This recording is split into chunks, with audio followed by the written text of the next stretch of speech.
देख रहे हैं साथी संस्कृतम यूट्यूब चैनल और मैं मनीष शर्मा आप सभी का हार्दिक स्वागत करता हूं। और हम अध्ययन कर रहे हैं संस्कृत विषय का और हमारा टॉपिक है वो निरंतर चलता हुआ आ रहा है अनुवाद का। ये अनुवाद का 8वां वीडियो हमने बनाया है। इससे पहले 7 वीडियो में भी हमने आपको निरंतर बताया था कि अनुवाद का अर्थ होता है ट्रांसलेशन करना, एक भाषा का दूसरी भाषा में बदलाव कर देना। और हमने बता दिया था कि इसका कोई ट्रिक नहीं होता है। इसके लिए जो मोस्ट इंपोर्टेंट टॉपिक्स होते हैं अनुवाद के लिए, जैसे लिंग, वचन, पुरुष, काल, क्रिया, शब्द रूप, सर्वनाम शब्द रूप और कारक, इनके बारे में हमने आपको बता दिया था। और जो लास्ट टॉपिक था कारक का, उसकी स्टार्टिंग हमने कर दी थी। तो टॉपिक डाल लीजिए कारक, टॉपिक डाल लीजिए कारक प्रकरणम। बहुत इंपॉर्टेंट टॉपिक है कक्षा 8, 9 और 10 के लिए, चाहे सीबीएसई हो या किसी भी स्टेट का बोर्ड हो, सबके लिए कारक का टॉपिक जो है बहुत इंपॉर्टेंट है। जब तक हमें कारक समझ में नहीं आएगा तब तक हम किसी भी जो वाक्य है उसका ट्रांसलेशन नहीं कर सकते हैं। और कारकों को समझने के लिए हमें लिंग का भी ज्ञान होना चाहिए, वचनों का भी ज्ञान होना चाहिए, पुरुषों का भी ज्ञान होना चाहिए, क्रिया का भी ज्ञान होना चाहिए, धातुओं जो क्रिया का मूल रूप होता है धातु उसका भी होना चाहिए, काल का भी होना चाहिए, शब्द रूपों का भी होना चाहिए, सर्वनाम शब्द रूपों का भी होना चाहिए। ठीक है। और जो कारक की जो पिछले वीडियो में कारक की बात करते हैं, हमने बता दिया था कि कारक 6 होते हैं और हमने पूरे डायग्राम समझाया था कि कारक 6 होते हैं संस्कृत भाषा में। और संबंध कारक को कारक क्यों नहीं माना जाता है, क्योंकि हमारी परिभाषा थी क्रियान्वितम कारकम। क्या थी? क्रियान्वितम कारकम। जो क्रिया के साथ सीधे तौर पे जुड़ा होता है वही कारक कहलाता है, लेकिन संबंध कारक क्रिया के साथ सीधे तौर पर नहीं जुड़ा हुआ होता है, इसलिए संस्कृत भाषा संबंध को कारक नहीं मानती है। बचा हुआ संबोधन कारक, उसके बारे में हमने आपको बता दिया था कि संबोधन को हम प्रथमा विभक्ति में ही पढ़ लेते हैं। ठीक है। फिर हमने बात करी विभक्तियों की 7 विभक्तियां, प्रथमा विभक्ति, द्वितीय विभक्ति, तृतीय विभक्ति, चतुर्थी विभक्ति, पंचमी विभक्ति, षष्ठी विभक्ति और सप्तमी विभक्ति। और हमने बता दिया था कि कौन सी विभक्ति का प्रयोग कौन से कारक के लिए होता है, वो भी हमने बता दिया था। और हमने एक और बात बताई थी कि 2 प्रकार की विभक्तियां, पद और उपपद विभक्ति। बहुत इंपॉर्टेंट टॉपिक है पद विभक्ति और उपपद विभक्ति का। 8वीं क्लास में तो 4 नंबर का प्रश्न बनता है उपपद विभक्ति से, और 10वीं में भी कम से कम 4 नंबर का प्रश्न उपपद विभक्तियों से आता है। इसलिए पद और उपपद दोनों को पढ़ना बहुत जरूरी है। तो हमने बता दिया था पद विभक्ति के बारे में कि वो विभक्तियां जो कर्ता आदि कारकों को मानकर होती है वो तो पद विभक्तियां, और जो किसी विशेष पद को मानकर होने वाली जो विभक्ति है वो होती है उपपद विभक्ति। इसके बारे में हमने जानकारी ले ली थी। और एक स्पेशल बात हमने बता दी थी कि वाक्य में जिस पद में प्रथमा होगी उसी के अनुसार क्रिया का निर्धारण होता है। ये हमने आपको आसानी से समझा दिया था। ठीक है, ये बता दिया था। और आज हमने कहा था कि हम विस्तार से कारकों के एक एक प्रकार के बारे में अध्ययन करेंगे। ठीक है। तो टॉपिक डाल लीजिए कर्ता कारक है। कौन सा कारक है? कर्ता कारक है। इसका टॉपिक डाल लीजिए कर्ता। ठीक है। कर्ता क्या होता है? सबसे पहले आप फर्स्ट क्लास से पढ़ते आ रहे हैं, कर्ता किसे कहते हैं? कार्य को करने वाला। कर्ता कौन होता है बेटा? कार्य को करने वाला कर्ता कारक कहलाता है, अर्थात ये स्वतंत्र होता है। संस्कृत भाषा या कोई सी भाषा में इसको स्वतंत्र माना गया है, क्योंकि ये सबसे मेन है। कोई भी क्रिया करने के लिए सबसे पहले हमें किसकी कौन चाहिए? क्रिया कौन करेगा? कारक का, सॉरी कर्ता ही क्या करेगा बेटा? क्रिया करेगा। तो इसलिए कर्ता हर कारक के लिए बहुत इंपॉर्टेंट है। तो टॉपिक डाल लीजिए नंबर 1 कर्ता कारक। ठीक है। और कर्ता कारक के लिए कौन सी विभक्ति का प्रयोग होता है? प्रथमा विभक्ति का प्रयोग कर्ता कारक के लिए होता है। ठीक है। इसका सूत्र है स्वतंत्र है कर्ता। कर्ता क्या होता है? स्वतंत्र होता है। देखिए इसकी परिभाषा, कर्ता क्रिया को करने में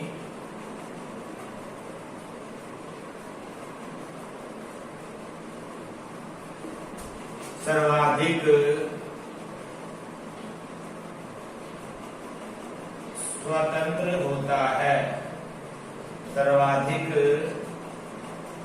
कि सीधा कहने का मतलब है कि कर्ता क्रिया को करने में सर्वाधिक स्वतंत्र होता है, अर्थात क्रिया के साथ ही सीधे तौर पर जुड़ा हुआ होता है। ठीक है, कौन जुड़ा हुआ होता है? कर्ता जुड़ा हुआ होता है।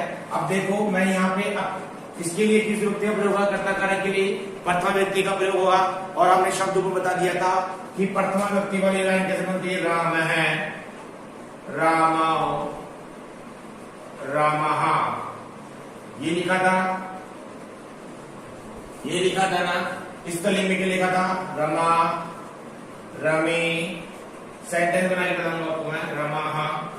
ठीक है, इस तरह बना था ना। तो देखो अब सेंटेंस बनाओ, इसके वाक्य बनाओ। तो मैंने लिखा राम जाता है, राम जाता है, मैंने सेंटेंस बना दिया राम जाता है।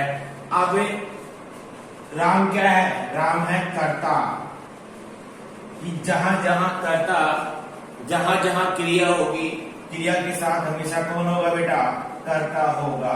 कि जहां पे क्रिया वहां पे कर्ता जरूर होगा, क्योंकि कर्ता के बिना क्रिया अधूरी है। कर्ता के बिना क्रिया क्या होती है बेटा? अधूरी होती है।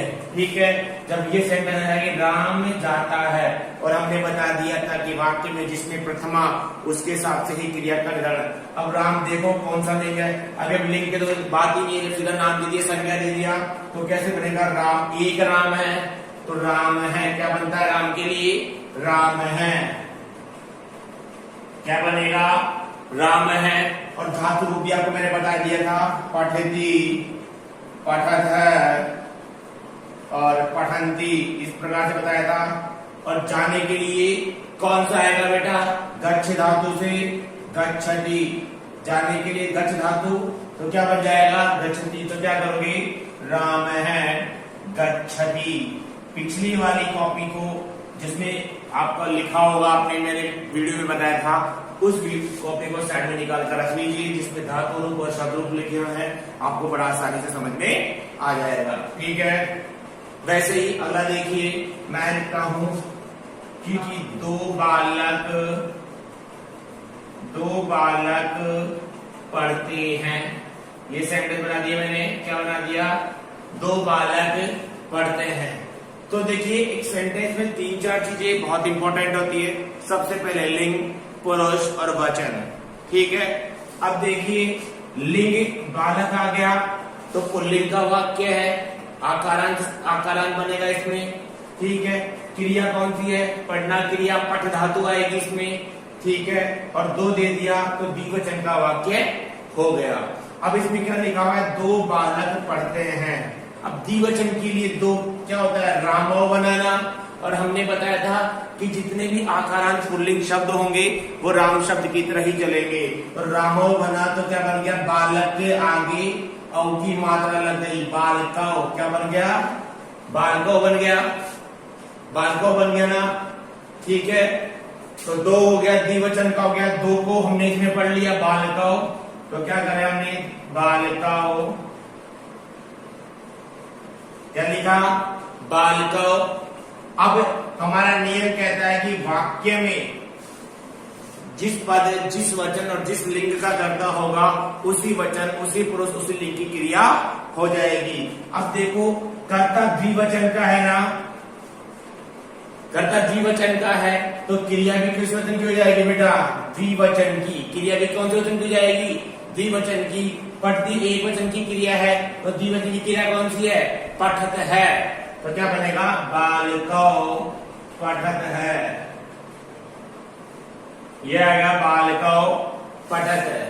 ठीक, अगर कर्ता द्विवचन का होगा तो क्रिया भी किसकी होगी? क्रिया भी द्विवचन की होगी। अब देखो आगे चलिए, एक और लिखिए, इसका लिंग लिखता हूं, मैंने लिख दिया छात्राएं खेलती है, छात्राएं खेलती है। अब छात्राएं आ गया तो छात्राएं गर्ल्स स्टूडेंट्स हो गई, गर्ल्स की बात हो गई, लड़कियों की बात हो गई। अब लड़कियां कौन से लिंग में आती है बेटा? स्त्रीलिंग में आती है। तो छात्रा क्या हो जाएगा? आकारांत स्त्रीलिंग हो जाएगा। क्रिया कौन सी है? खेलने वाली क्रिया है, तो क्रीड धातु आ जाएगी। कौन सी धातु हो जाएगी? क्रीड धातु। बनाना बता दिया था आपको जब लकार वाली बात करी थी, जब धातु रूप के बारे में बताया था कि किस प्रकार की धातु चलती है, सबके बारे में विशेष रूप बता दिया था। ठीक है, अब छात्राएं खेलती है। अब लिंग यहां से पता लगा कि छात्रा मतलब स्त्रीलिंग का वाक्य है। ठीक है, और वचन छात्राएं हो गई, तो दो भी दे रखा, सिंगल भी दे रखा, तो ये हो गया बहुवचन का वाक्य। कौन से वचन का वाक्य हो गया? बहुवचन का वाक्य हो जाएगा। बहुवचन का वाक्य हो जाएगा। और हमने कहा जितने भी आकारांत स्त्रीलिंग शब्द चलेंगे वो चलेंगे रमा की तरह। वो किस तरह चलेंगे बेटा? वो चलेंगे रमा शब्द की तरह। अब रमा की तरह चलेंगे तो एक वचन में रमा, द्विवचन में रमे और बहुवचन में रमाहा। तो कैसे बनेगा? छात्रा, छात्रे, छात्राः। क्या बनेगा? छात्राएं के लिए छात्राः। क्या बनेगा? छात्राः बन जाएगा। ठीक है, कोई दिक्कत? इसके बाद में क्रिया कौन सी है? खेलने की, यानी कि क्रीड धातु। कौन सी धातु है? क्रीड धातु। कौन सी वाली धातु है? क्रीड धातु। और हमारा नियम क्या कहता है कि अगर कर्ता बहुवचन का है तो क्रिया भी बहुवचन की। जैसे पठती, पठत है, पठंती बना। ठीक है, वैसे क्या बनेगा? क्रीडती, क्रीडत है, क्रीडंती। क्या बनेगा? क्रीडंती। छात्राः क्रीडंती, ये सेंटेंस बनेगा छात्राः क्रीडंती। सीधी सी बात मैं बताऊं कि वाक्य में जिस पुरुष, जिस वचन और जिस लिंग का कर्ता होगा उसी पुरुष, उसी वचन और उसी लिंग की क्रिया हो जाएगी। इस प्रकार के ये चलेगा। स्वतंत्र कर्ता के कहने का मतलब होता है क्रिया सीधे तौर पर किस पे प्रभाव डालती है? किस पे प्रभाव डालती है? कर्ता पर प्रभाव डालती है। कह सकते हैं हम अगर हिंदी के माध्यम से कि अकर्मक क्रिया के उदाहरण है सारे, कि कर्ता कारक में कौन सी क्रिया के उदाहरण आएंगे। अगर आपने पढ़ी होगी हिंदी भाषा में सकर्मक और अकर्मक क्रिया के बारे में आपने अध्ययन किया होगा कि अकर्मक क्रिया के जितने भी उदाहरण होते हैं वो कर्ता कारक में ही चलते हैं। किस में चलेंगे बेटा? कर्ता कारक में ही अकर्मक क्रिया के उदाहरण चलते हैं। जैसे मैं एक और सेंटेंस लिखता हूं, मैंने लिख दिया वह हंसता है। ये सेंटेंस आ गया, वह हंसता है। अब इसमें मैंने सर्वनाम का प्रयोग कर दिया। तक मैं संज्ञा शब्दों का प्रयोग कर रहा था, बाल, छात्रा। अब मैंने यहाँ पे सर्वनाम का प्रयोग कर दिया, है ना। अब देखो सेंटेंस का पता करो। वह के लिए क्या शब्द आता है? अब वह के लिए दो शब्द आते हैं, सह भी आता है और सा भी आता है। आपको मैंने बताया था ना, सह भी आता है और सा भी आता है ना। तो हंसता है, धातु कौन सी है? हंसने वाली धातु है। और ता है, ता होती किसका हो गया? पुल्लिंग का वाक्य हो गया। किसका हो गया? पुल्लिंग एक वचन का वाक्य हो गया। अब पुल्लिंग के लिए क्या आता है बेटा? वह में सह है, तो लिख दिया सह है। अब प्रथम पुरुष एक वचन में सह आ गया, तो क्रिया भी प्रथम पुरुष एक वचन की। अब जैसे पठती बनाना, तो हंस धातु से हंस धातु के आगे क्या लगाया था हमने रूल्स के हिसाब से? ती। तो क्या लिखोगी? सह है, हंसती, वह हंसता है। ठीक है, इस प्रकार के आपके सेंटेंस बनेंगे। ठीक है, कहने का मतलब ये हुआ कि कर्ता कारक जो होता है वो आक्रमक क्रिया का पूरा भेद होता है, उसी का प्रकार हो सकता है। अगर आपको इजी वे में समझाया जाता है कि आक्रमक क्रिया के जितने भी उदाहरण होंगे उनका ट्रांसलेशन हम किसमें कर देंगे बेटा?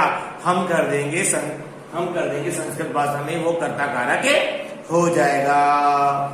ठीक है, लिखो, फिर आगे चलेंगे दूसरे कारक की तरफ। करता हूं इसको।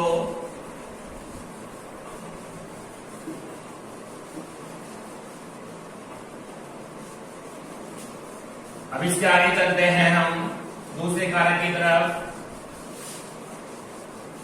तो नंबर 2 कारक है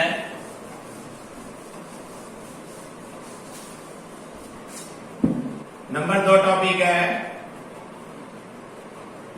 कर्म कारक। कौन सा कारक है? कर्म कारक। और कर्म कारक के लिए कौन सी विभक्ति होती है? कर्म कारक के लिए द्वितीय विभक्ति का प्रयोग होता है। कौन सी विभक्ति का प्रयोग होता है बेटा?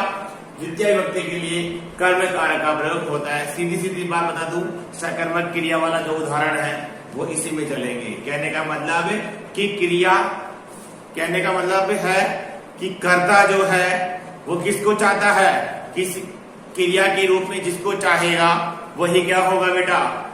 वही क्या होगा? कर्म कारक होगा। और उसका सूत्र भी है क्रतुर रेफी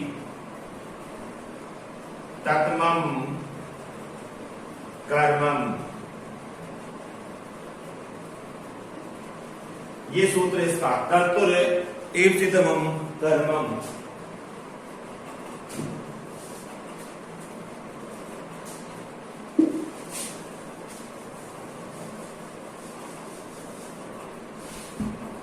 नंबर 2 है कर्म कारक, और इसके लिए किसके प्रयोग होता है बेटा? द्वितीय विभक्ति का प्रयोग कर्म कारक के लिए होता है। किसका प्रयोग होता है? द्वितीय विभक्ति के लिए किस कारक का प्रयोग होता है? कर्म कारक का प्रयोग होता है। और इसका स है क्रतुर रेप्सी तत्मम कर्म। इसका यही सूत्र है कि कर्ता के द्वारा कर्तुर ईप्सी तत्मम कर्म। जब इसका विच्छेद करेंगे तो ये बनेगा कृत्र ईप्सी तत्मम कर्म। कर्तु का मतलब कर्ता, ठीक है। इसका मतलब था सर्वाधिक चाहा गया या सर्वाधिक पसंद किया गया, चाहा गया, वही क्या होता है? कर्म। तो इसका मतलब ये हुआ कि कर्ता के द्वारा क्रिया को करने में जिसको सर्वाधिक चाहेगा, जिसको क्या चाहेगा? सर्वाधिक चाहेगा, उसकी क्या होगी बेटा? उसकी हो जाएगी कर्म संज्ञा। उसकी क्या हो जाएगी? कर्म संज्ञा। और जहां पे कर्म संज्ञा हो जाएगी उसकी द्वितीय विभक्ति हो जाएगी। जैसे मैंने लिखा भक्त हरि को भजता है, ये सेंटेंस है।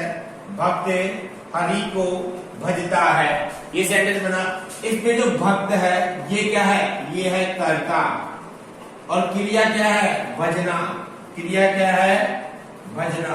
अब भी बताइए कि कर्ता क्रिया के रूप में अर्थात भक्त भजना क्रिया के रूप में किसको चाह रहा है? हरि को चाह रहा है ना। और चिन्ह भी है कर्ता ने कर्म को, तो हरि को, ठीक है। इस चिन्ह से ही पहचान लेंगे। और भजने की क्रिया में किसको चाह रहा है? हरि को अर्थात भगवान को। तो हरि पे क्या हो जाएगा? हरि क्या हो जाएगा? हरि हो जाएगा कर्म। हरि क्या हो जाएगा बेटा? हरि हो जाएगा कर्म, ठीक है। और कर्म में कौन सी? कर्म कारक में द्वितीय विभक्ति। और हमने आपको पहले ही बता दिया था कैसे बनेगा द्वितीय विभक्ति का? रामम, रामव, रामान, ये बताया था ना, ये बताया था ना आगे द्वितीय विभक्ति वाली लाइन में, ठीक है। तो कैसे करोगे इसको? देखिए सेंटेंस को बनाएंगे। सबसे पहले कर्ता लिख लीजिए, भक्त है, ठीक है। फिर हमारा नियम क्या कहा कि वाक्य में जिसमें प्रथमा क्रिया का निर्धारण उसी के द्वारा, तो भजने के लिए भज धातु बन जाएगी। कौन सी धातु है? भज धातु से। जैसे बनता है पठती, तो क्या बन जाएगा? भजती, ठीक है। क्या बन जाएगा? भजती। अब किसको बज रहा है? हरि को बज रहा है, तो हरि में द्वितीय, तो रामम आ रहा है ना। तो क्या करोगे? भक्त है, हरि भजती, भक्त हरि को भजता है। इस प्रकार बनेगा ना कि कर्ता क्रिया को करने में जिसको चाहेगा ना उसकी कर्म संज्ञा हो जाएगी, अर्थात उसकी द्वितीय विभक्ति हो जाएगी। ये सूत्र में भी लिखा हुआ है। ये बाद में लिखवाया, समझाने के लिए लिखवाया था। पहले डेफिनेशन लिख लीजिए। कर्ता क्रिया को करने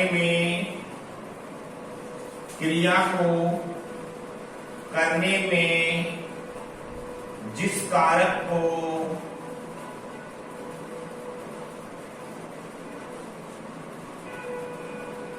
सर्वाधिक चाहता है उस कारक की कर्म संज्ञा का मतलब कर्म संज्ञा ब्रैकेट में बिना द्वितीय विभक्ति हो जाती है। क्या लिखोगे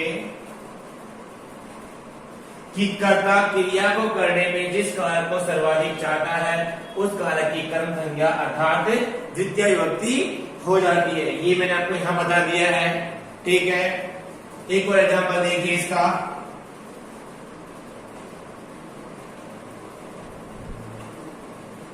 एक और एग्जांपल देखिए, जैसे मैंने लिखा राम ने रावण को मारा। ये एग्जांपल है, राम ने रावण को मारा। ठीक है, अब देखो चिन्ह भी आ रहा है, कर्ता ने कर्म को। ठीक है, अब कर्ता कौन है? राम है। क्रिया क्या की? मारने की क्रिया की, और मारने की क्रिया में किसको चाहा सर्वाधिक? रावण को चाहा। किसने मारा? राम ने क्रिया की, कौन सी? मारने की क्रिया की, और सर्वाधिक किसको चाहा? किसको चाहा सर्वाधिक? रावण को चाहा ना। किसको चाहा सर्वाधिक? रावण को चाहा। किसको चाहा? रावण को चाहा। तो अब रावण में कौन जाएगी? द्वितीय, और राम में प्रथमा। सबसे पहले राम देख लो, राम है। ठीक है, अब मारने के लिए हन धातु से बनता है हंती। हन धातु से क्या बनेगा? हंती। क्रिया लिख लो, हंती। ये चलती इस प्रकार, ये धातु रूप है ना, इस पर चलती है हंती। हत है, इस प्रकार चलती है धातु। घनंती, ये है नहीं है, ये घ है, घ जैसे घड़ी वाला घ।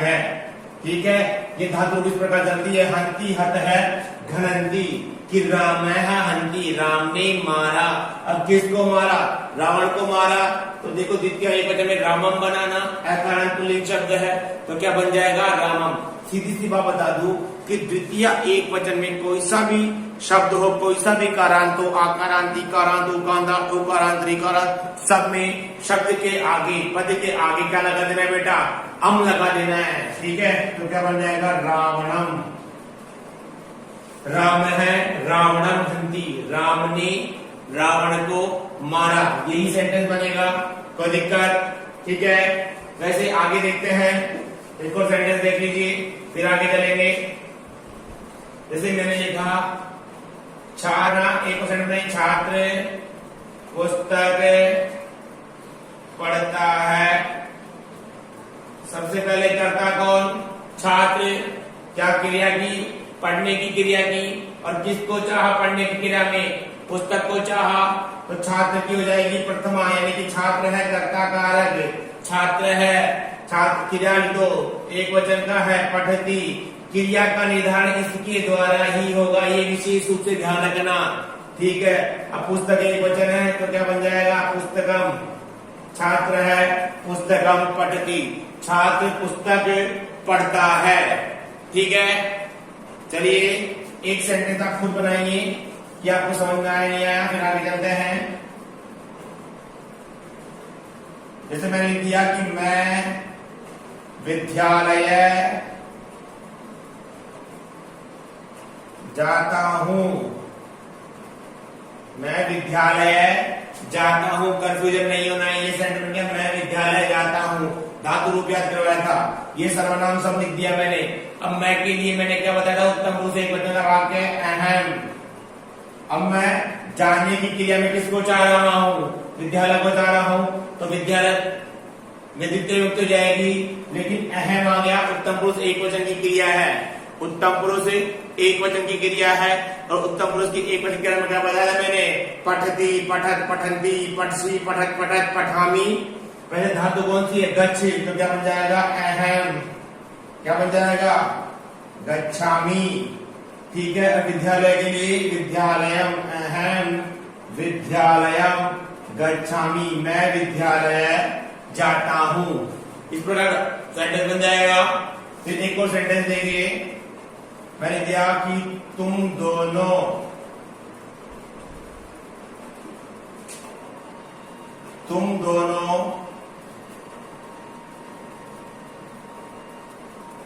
पुस्तक पढ़ते हो। सेंटेंस बन गया, तुम दोनों पुस्तक पढ़ते हो। अब तुम दोनों के लिए मैंने क्या बताया था, मध्यम प्रवृत्ति बदल क्रिया हो गई। तो क्या बताया तुम दोनों के लिए, युवाम। क्या बताया था, युवाम। ठीक है। पुस्तक के लिए कोई द्विवचन पुस्तकम। ठीक है। पढ़ते हो। ठीक है। इसमें तो गया उत्तम प्रवृत्ति बदल क्रिया में क्या आ जाएगा, पठती, पठत, पठंती, पठसी, पठत है। फैल के साथ विसर्ग आ जाएगा कि युवाम पुस्तकम पठत है, तुम दोनों पुस्तकें पढ़ते हो। लिखिए, फिर आगे चलते हैं।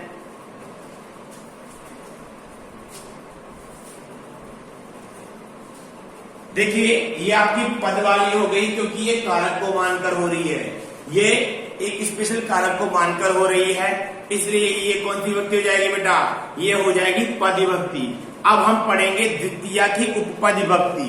कौन सी देखेंगे, द्वितीया की उपपद विभक्ति हम पढ़ेंगे। अब द्वितीया की उपपद विभक्ति। ठीक है।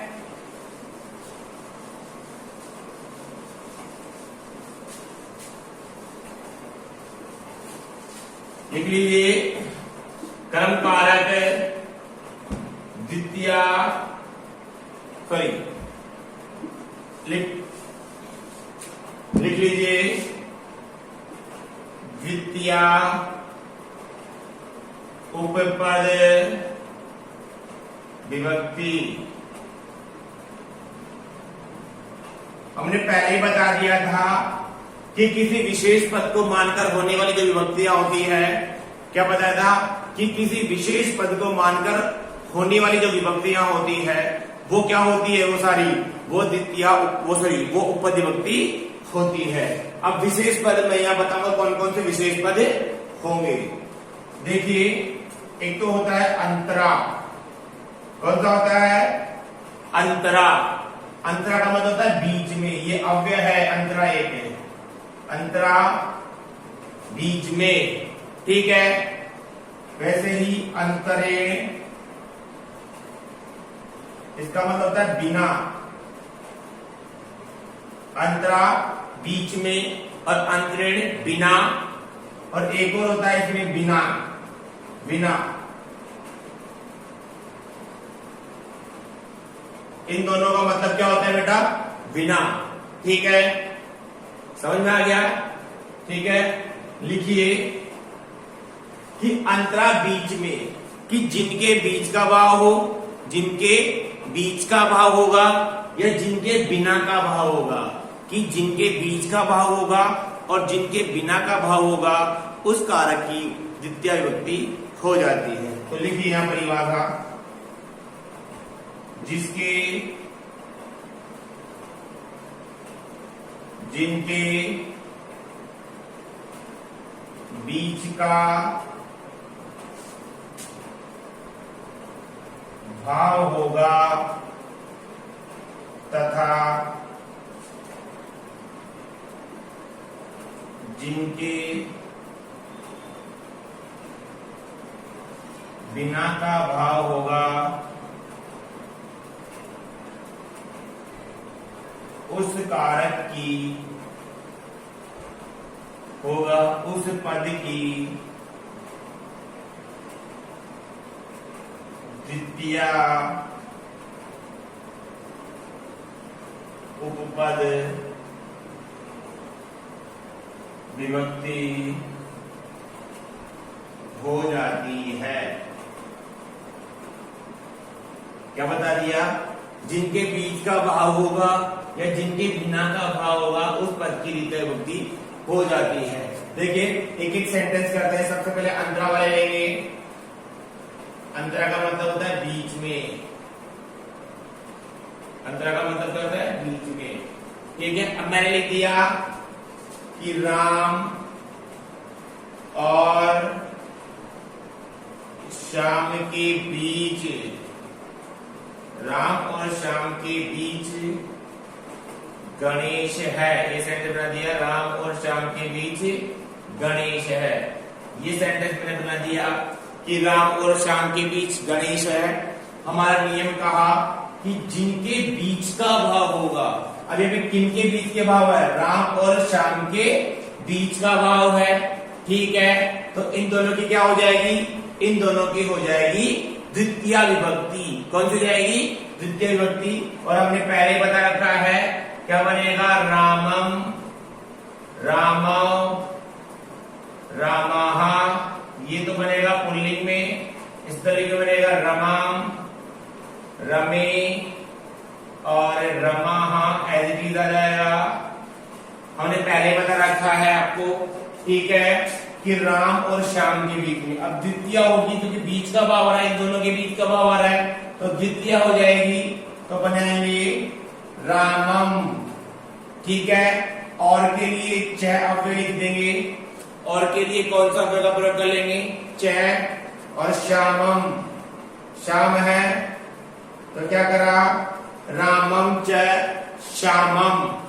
बीच के लिए अंतरा अव्यय का प्रयोग हो जाएगा, क्या लिख देंगे, अंतरा, रामम च श्यामम अंतरा।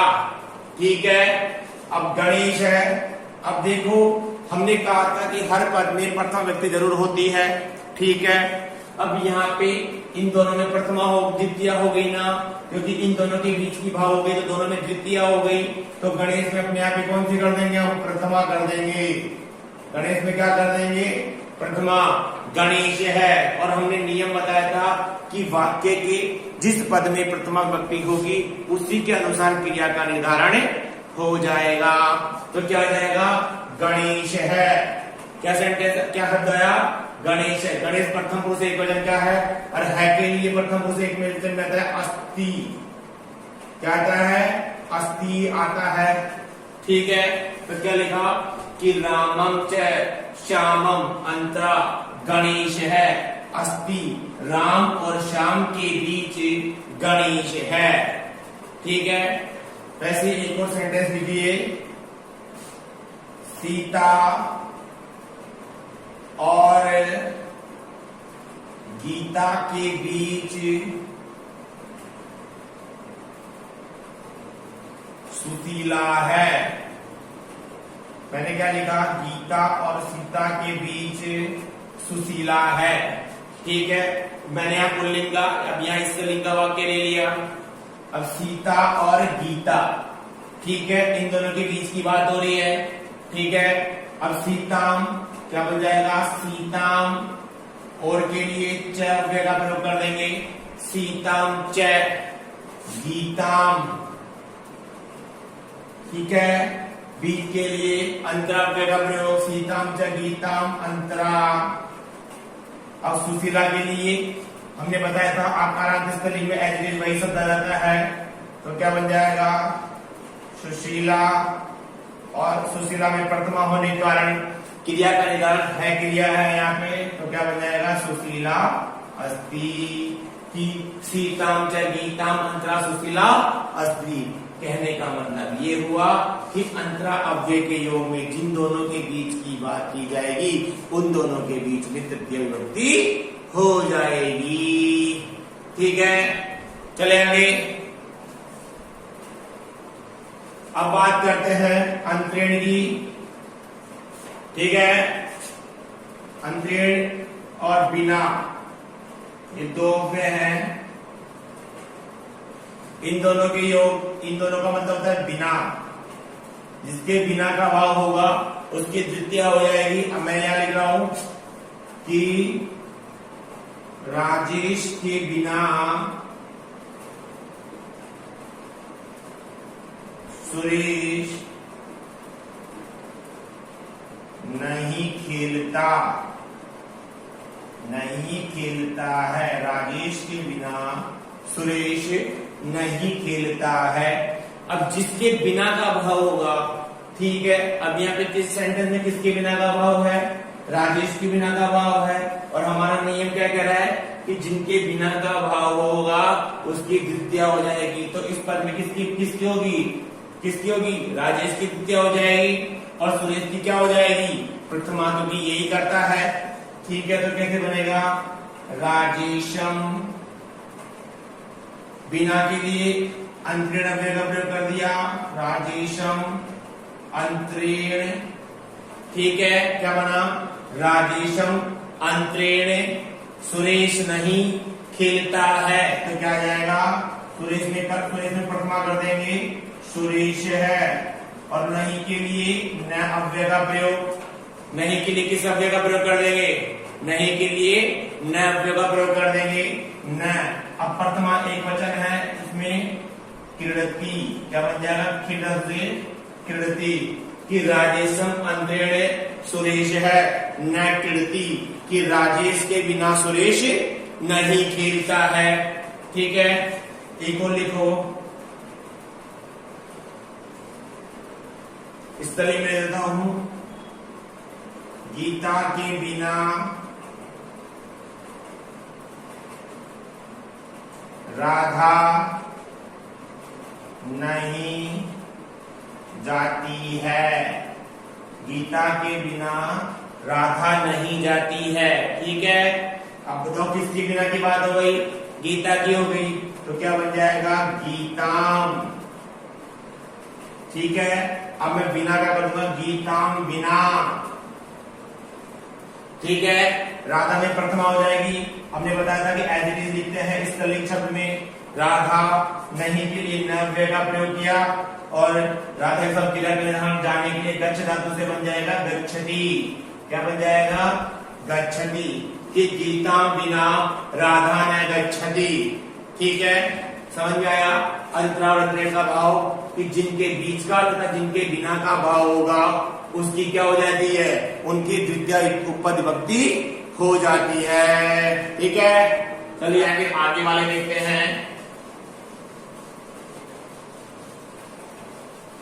देखिए, द्वितीय उपपद विभक्ति बहुत इंपॉर्टेंट है। इसमें से काफी प्रश्न आपके बनते हैं और अशुद्धि संशोधन में भी इसमें से प्रश्न आपके बन जाते हैं। तो इसका विशेष रूप से ध्यान रखना कि इसमें से जो प्रश्न बनेंगे ये बहुत इंपॉर्टेंट है। इनको अध्ययन करें और कंटिन्यू हमारी कक्षा के साथ बने रहें। आपको बहुत आसानी से चीज समझ में आएगी।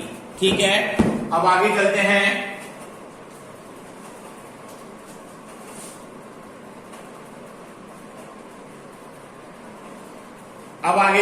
देखिए कुछ जो और प्रमुख अव्यय हैं, जिसमें देखिए एक है अभीत है और एक है उभयत है। इन दोनों का मतलब होता है दोनों और। क्या होता है? दोनों और। एक होता है परित है, इसका मतलब होता है चारों ओर। क्या होता है? चारों ओर। ठीक है, फिर होता है समया और निकसा, इसका मतलब होता है पास में। क्या होता है? पास में। समया निकसा पास में। ठीक है, इसके बाद में होता है अनु। अनु का मतलब होता है पीछे। ठीक है, प्रति। प्रति का होता है की और या की तरफ। की और या की तरफ। ठीक है, एक होता है धिक। धिक का मतलब होता है धिक्कार। क्या होता है? धिक्कार। ठीक है, ये इंपॉर्टेंट अव्यय होते हैं। इन सभी अव्ययों के योग में द्वितीया होती है। इसकी डेफिनेशन देखिए एक बार, मैं यहां लिख देता हूं इसकी डेफिनेशन नीचे। इन सभी अवयवों के योग में इन सभी अवयवों के योग में जिसके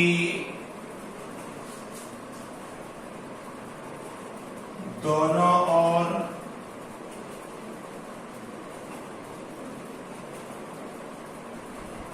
चारों ओर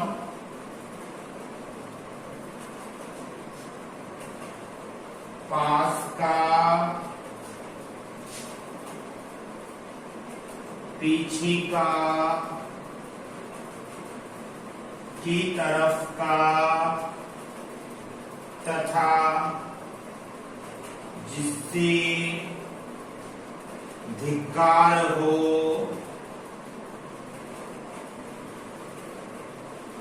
उस कारक की उस पद की द्वितीया उपपद विभक्ति हो जाती है। क्या सेंटेंस बना, क्या बना परिभाषा कि अभीत उभयत दोनों ओर, परित है चारों ओर, समयानिक्सा पास में, अनुका पीछे, प्रतीका की ओर या की तरफ और दिक् का धिक्कार, ये सभी अव्यय है। इन सभी अवयवों के योग में जिसके दोनों ओर का, चारों ओर, पास का, पीछे का, की तरफ का, जिससे धिक्कार हो उस पद की द्वितीय उपपद विभक्ति हो जाती है। उस कारक में क्या हो जाती है बेटा, उस पद में द्वितीय विभक्ति हो जाती है, उस पद में द्वितीय उपपद विभक्ति हो जाती है। ये विशेष रूप से ध्यान रखना। एक एक सेंटेंस करवाता हूं, देखिए एक एक का। सबसे पहले अभीत है और उभयत है, इसका मतलब है दोनों ओर। क्या है, दोनों ओर, इसका मतलब है वो देखिए अध्यापक के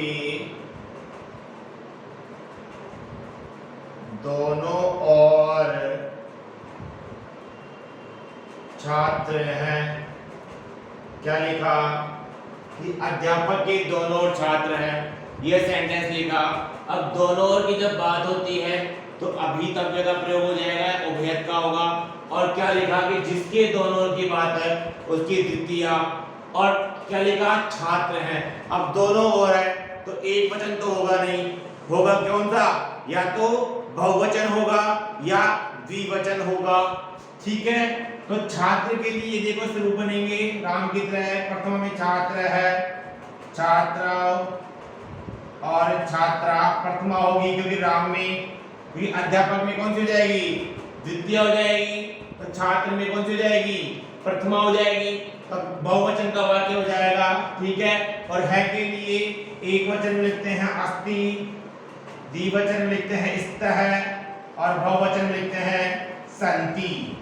ठीक है, तो कैसे करोगे, अध्यापक है, सॉरी अध्यापकम, दोनों के लिए अभीतव्य का प्रयोग, अध्यापक है, अभीत है, उभयत भी कर सकते हैं। जो भी आपकी फीलिंग्स आ रही है वो कर सकते हैं, फीलिंग पे डिपेंडेड है। ठीक है, लेकिन परीत मत कर लेना, कई फीलिंग परीत की ला दो आप। ठीक है, छात्राः बहुवचन है, छात्राः। ठीक है, तो क्या जाएगा, छात्राः सन्ति। क्या बना कि अध्यापकम अभीत है, छात्रा सन्ति, अध्यापक के दोनों ओर छात्र हैं। करते देंगे, मैंने लिखा विद्यालय की दोनों ओर पेड़ हैं, विद्यालय की दोनों ओर पेड़ हैं। ठीक है, किसके दोनों की बात हो रही है, विद्यालय की, तो लिख देंगे विद्यालयम। दोनों के लिए अब उभयत का प्रयोग कर दूंगा, एक बार अभीत का कर दिया, उभयत है, पेड़ है, दोनों हर तो बहुवचन हो जाएगा, वृक्षः सन्ति। ठीक है, वृक्ष है, वृक्षो, वृक्षः, और उसके साथ में क्रिया का निर्धारण कर देंगे। ठीक है, अब आगे चलिए परितव्य वाला हम इसी में बना सकते हैं। देखो मैं इसी में दोनों की जगह चारों दूंगा। देखो लिखिए परित है के लिए क्या हो जाएगा, चारों ओर की बात हो जाएगी। ठीक है, कैसे बनाएंगे इसको देखिए, अध्यापक की चारों ओर छात्र है। मैंने सेंटेंस बना दिया, अध्यापक के चारों ओर क्या है, छात्र है। अब जिसके चारों ओर की बात वही द्वितीय सेम एज इट इज कर देंगे, अध्यापकम। चारों ओर के लिए किस शब्द का प्रयोग करेंगे, परितव्य का प्रयोग करेंगे। ठीक है, अध्यापकम परित है। अब चारों ओर है तो बहुवचन का हो जाएगा वही छात्राः, और है के लिए क्या हो जाएगा सन्ति, क्योंकि छात्र में क्या है बेटा, प्रथमा विभक्ति है। छात्र में प्रथमा विभक्ति है तो छात्राः सन्ति। ठीक है ना, चलिए आगे। वैसे ही एक और एज इट इज इसी में मिला हुआ कि विद्यालय की चारों ओर पेड़ हैं, वही सेम सेंटेंस सेम सिचुएशन में आ जाएगा। विद्यालय का विद्यालय कर देंगे क्योंकि जिसकी जो चारों ओर की बात होगी उसकी द्वितीय चारों ओर के लिए परित है, और पेड़ के लिए वृक्षः, और है के लिए वही सन्ति का प्रयोग करेंगे। सीधी सी बात, जब दोनों ओर की बात हो जाएगी तो हमने अभी तो उभयत किया, और जब चारों ओर की बात हो जाएगी तो हमने परित है अव्यय कर दिया। लीजिए फिर आगे चलते हैं। अब करते हैं दूसरा वाला, समया और निक्सा। बोलेंगे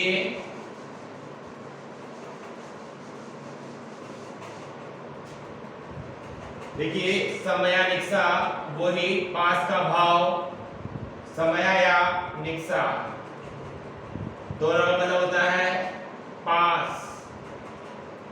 ठीक है, अब जैसे मैंने लिख दिया राम के पास पेन है। सेंटेंस बन गया, राम के पास पेन है। अब जिसके पास की बात हो जाएगी उसमें क्या हो जाएगी, द्वितीय उपपद हो जाएगी। ठीक है, तो क्या बनेगा, राम के लिए रामम।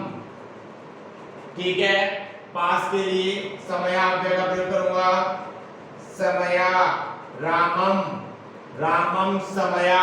पेन के लिए कलम एक वचन है तो क्या बन जाएगा, कलमम। क्या बन जाएगा, कलम, कलम से कलमम। है के लिए हमने पहले बता दिया एक वचन में अस्थि का प्रयोग करेंगे। ठीक है ना, और पेन क्या है, नपुंसकलिंग शब्द है तो हमने बताया पुस्तकम या फलम, वैसे ही कलमम। ठीक है, और जिसके पास की बात हुई उसमें क्या कर दी, रामे द्वितीय।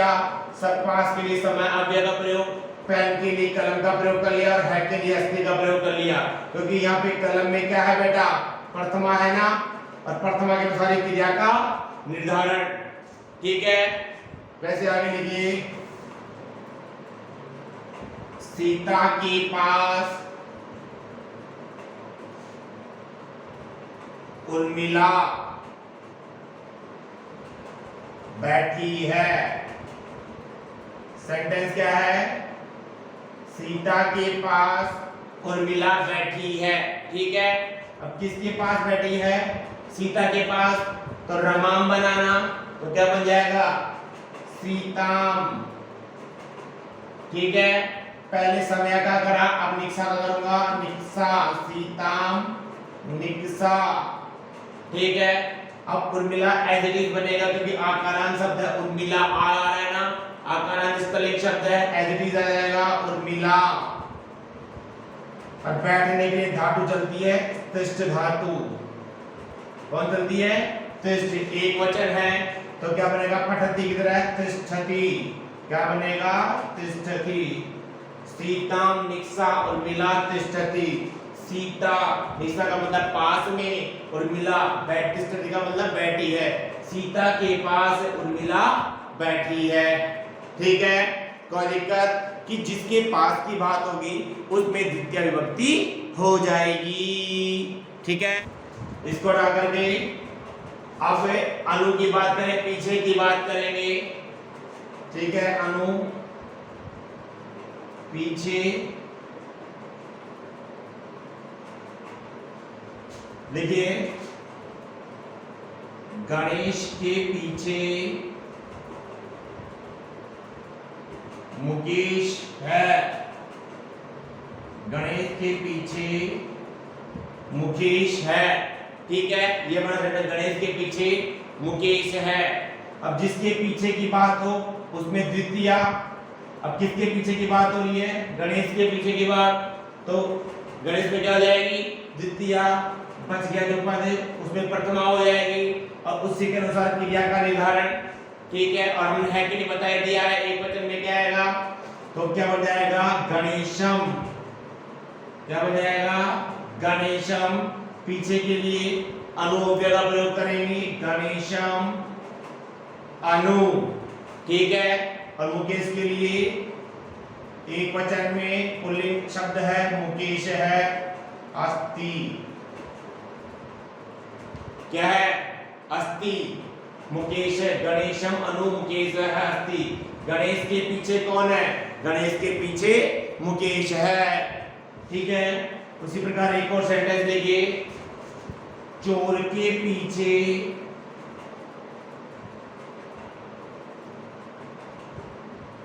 पुलिस है, पुलिस वाला है, सॉरी, चोर के पीछे पुलिस वाला है। ठीक है, चोर के पीछे पुलिस वाला है। अब किसके पीछे की बात हो रही है? चोर के। ठीक है, चोर के लिए चौरी लिखते हैं संस्कृत भाषा में, तो क्या लिखोगे? चौ। चौ कर लेंगे, वही मैं लगा लेंगे आगे, चौरम। क्या बनेगा चोर के लिए? चौरम। पीछे के लिए अनुव्यय का प्रयोग। ठीक है, और पुलिस वाले के लिए आरक्षक शब्द का प्रयोग होता है, आरक्षक। पुलिस वाले के लिए किसका प्रयोग होता है बेटा? आरक्षक शब्द का प्रयोग है। तो क्या लिखोगे? आरक्षक है, आरक्षक है। अब एक वचन है, पुलिस वाला सिंगल है, तो है के लिए अस्ति का प्रयोग कर देंगे। क्या लिखा? कि चौरम अनु, आरक्षक है, अस्ति। चोर के पीछे कौन है? चोर के पीछे पुलिस है। जिसके पीछे की बात होगी उसमें द्वितीय विभक्ति हो जाएगी। फिर हटा दो ये। अब उसके बाद में आगे देखिए कौन सा वाला है? प्रति। प्रति का मतलब होता है की तरफ। प्रति, प्रति का मतलब होता है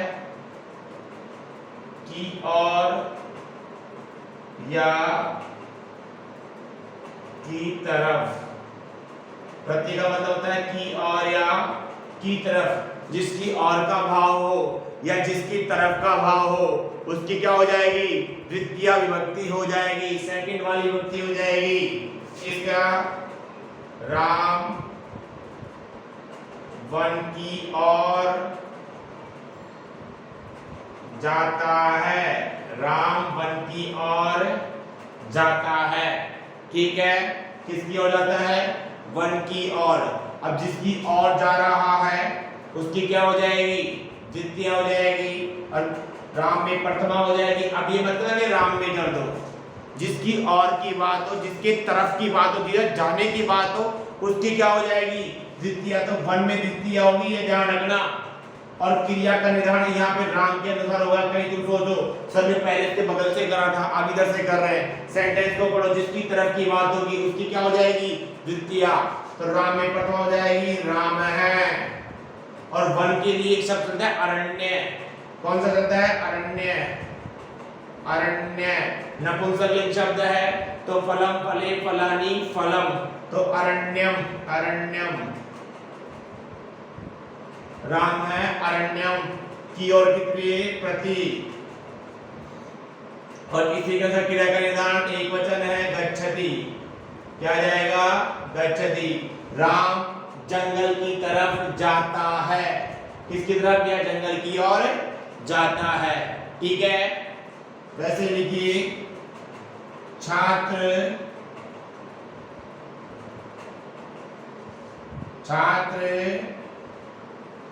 विद्यालय की ओर या विद्यालय की तरफ जाते हैं, ये सेंटेंस लिखा। छात्र विद्यालय की तरफ जाते हैं, अब जिसकी तरफ जा रहे हैं उसमें द्वितीया, तो विद्यालय की हो जाएगी द्वितीया। अब देखो छात्र तरफ जाते हैं, बहुवचन हो गया ना, ठीक है।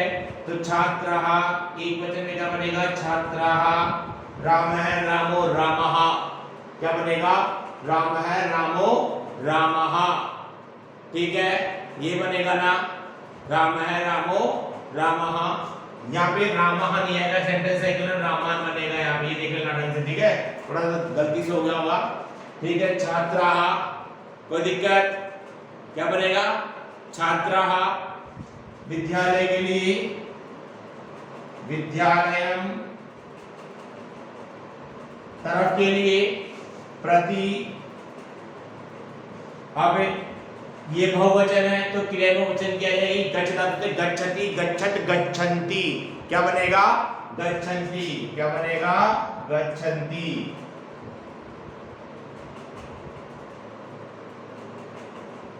कि छात्राः विद्यालय प्रति गच्छन्ति, छात्र विद्यालय की तरफ जाते हैं, ठीक है ना। क्या बना कि छात्र विद्यालय की तरफ जाते हैं, कोई दिक्कत। अब है अंतिम वाला है धिक्कार, कि जिससे धिक्कार हो, जिससे धिक्कार हो उसके लिए द्वितीय विभक्ति, जैसे देखो रावण से धिक्कार है, रावण से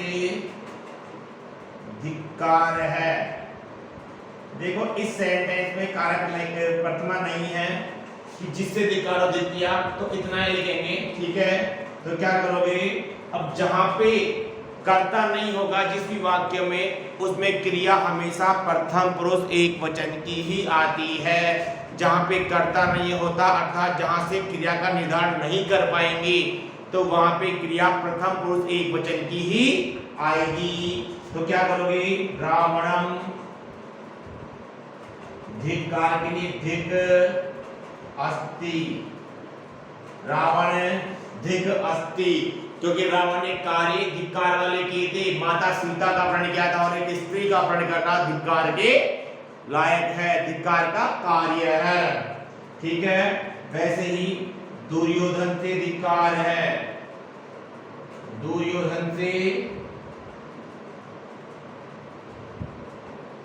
धिक्कार है, ये सेंटेंस बन गया, क्या बना कि दुर्योधन से धिक्कार है, तो ये बन जाएगा, वही द्वितीय कर देंगे, दुर्योधनम धिक अस्ति, ये सेंटेंस बन गया, दुर्योधनम धिक अस्ति, दुर्योधन से धिक्कार है, ठीक है।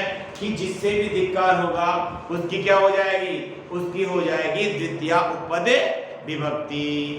इसी के साथ आपकी द्वितीय विभक्ति जो पद वाली है और जो उपपद वाली है, वो दोनों यही समाप्त होती है।